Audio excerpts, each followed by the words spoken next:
6 years ago, I set a personal challenge to make significant improvements in my life. Say what you wanna say to me now. I wanna wake up. And this led me through a journey that my younger self is still yet to comprehend.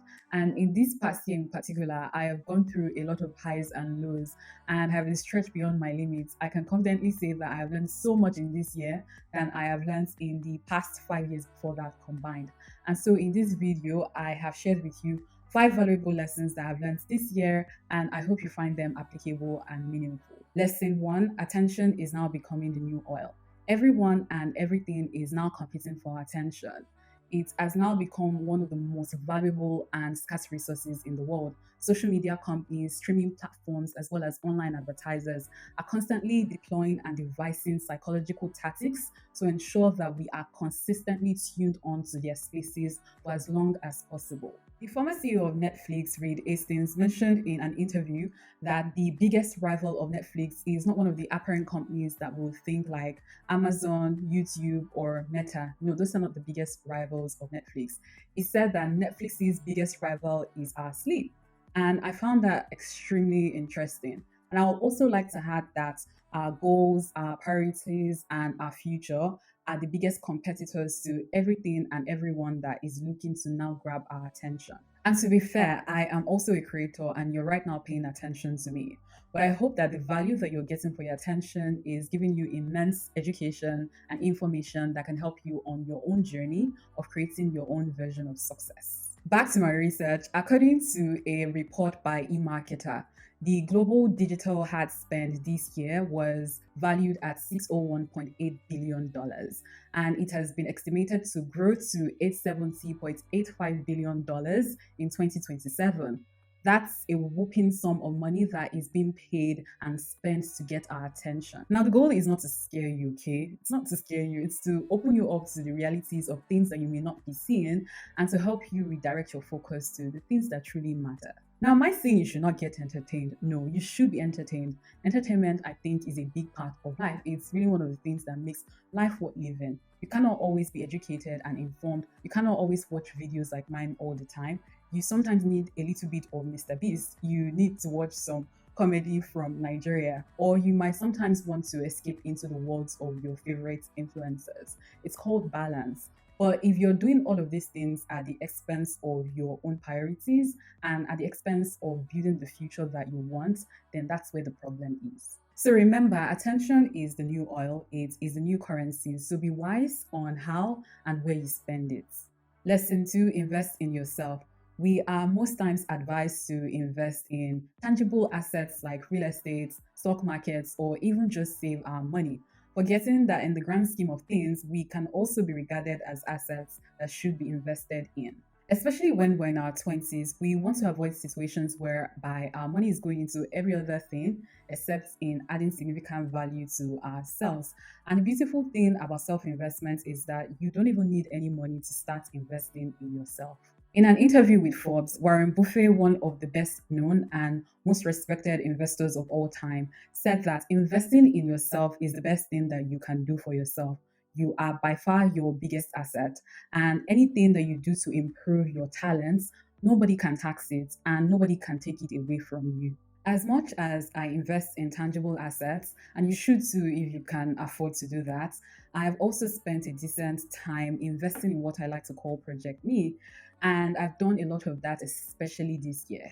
So, how do I invest in myself? There are several ways in which you can do this, and personal investment is something that is very subjective.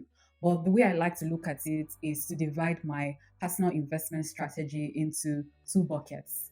Bucket one are specific skills that are required for me to thrive in my profession. So, if for instance I am a lawyer, I will be thinking advocacy skills, drafting briefs, or negotiation. These are obvious skills that are required for you to thrive in the legal profession. Bucket two are general skills that are not specifically tied to my profession, but acquiring them can significantly boost my overall competence in every aspect of my life.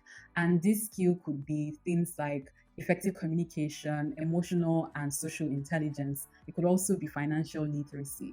So now that we are approaching the new year, you may benefit from reflecting on the general and specific skills that you want to build and then work on filling those buckets up. Lesson three, you are the average of who you listen to, watch, or read. We all heard growing up that we are the average of the friends that we keep. But as we age and the geo distance between us and our friends become wider than ever before, I think that a significant factor that contributes to our growth or otherwise is now less of our friends but more of who we listen to. It is a combination of who we listen to, who we read, who we watch, and overall who we are inspired by. These days, you don't need to have a formal mentor before you're able to glean from their wealth of experience. There are an array of people that you can be mentored by just by virtue of consuming their contents online. For instance, if you would love to be mentored by Chimamanda Ngozi Adichie, there's a lot of interviews about her online where she has talked about her journey and has shared thoughts on topics that matter to her. So if she's someone that you're obviously inspired by, then you don't need our contact details or our email address. You can learn a great deal from her just by consuming our contents that are available online. So yes, as much as we're consuming content online and we're now listening to everybody and their dogs, these things are incrementally shaping us. And so it's important that we audit the things that we are giving our ears and our eyes to because they have the capacity to shape our mindsets. Lesson four, develop critical thinking. This is one skill that I am currently honing in on. And I would say that a big factor that has contributed to me developing this recent passion for thinking critically is my part time master's program. We're encouraged to not take everything we read at face value and to approach all of these materials from a mindset of independent thinking. So the fact that Professor X has said that this is the right thing, it doesn't make it right. And even if you think it's right, you have to tell us and provide us with a clear reasoning behind how you've come to that conclusion. And I found that this is just such a beautiful thing to behold. Now, how does this apply to you and in real world situations? I am sharing this lesson because I think a lot of people are parrots. I think a lot of people parrot the things that they hear, especially when it sounds good or it was said by X person. And it even becomes more common when an overwhelming majority of people rubber stamp that idea. So we follow suit and rubber stamp the idea, not because we have critically evaluated it, but because we think if everyone thinks this is right, then this should be right.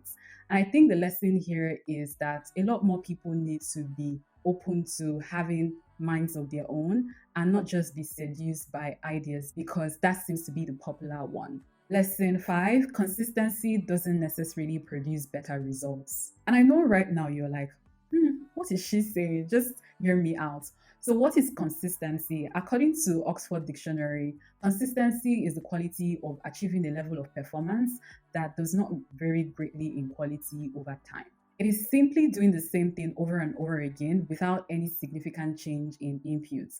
And while I think consistency is a habit that we all need to develop, consistency without improvement is what is synonymous with something that Albert Einstein calls insanity, which is doing something repeatedly over and over again and expecting to achieve a different result. In Japanese philosophy, the practice of consistently improving our work is called kaizen. It is the deliberate and continuous effort to improve and refine your art to achieve better results. It is learning from your experience and identifying areas in which you can become 1% better. It is looking at your work from a lens of not just routinely doing, but improving the things that you have done. So, yes, consistency doesn't necessarily produce better outcomes, but consistent improvement does. So, let me know what lessons really spoke to you. If you found this video helpful, don't forget to hit the like button. And if you're not a subscriber yet, I don't know what you're doing. I still don't know what you're doing. I really still don't know what you're doing. Enjoy the rest of your day, and I will catch you on my next one. Bye.